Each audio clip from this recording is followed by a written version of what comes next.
बिस्मिल्लाहिर्रहमानिर्रहीम। हज़रत आयशा सिद्दीक़ा पर जब हासदीन ने तोहमत लगाई तो नबी पाक सल्लल्लाहु अलैहि वसल्लम की दिलजोई के लिए अल्लाह ताला ने कुरान की 10 आयतें इनकी बरात में नाजिल फरमाईं।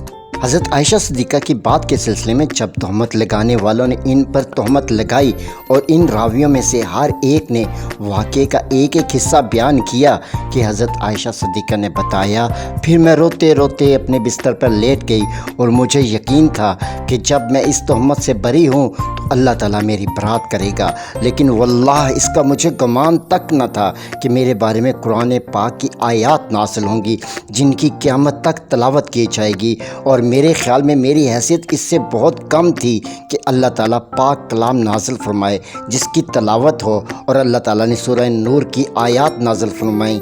बिलाशुबा वो लोग जिन्होंने तोहमत लगाई पूरी 10 आयतों तक। सही बुखारी हदीस नंबर 7545।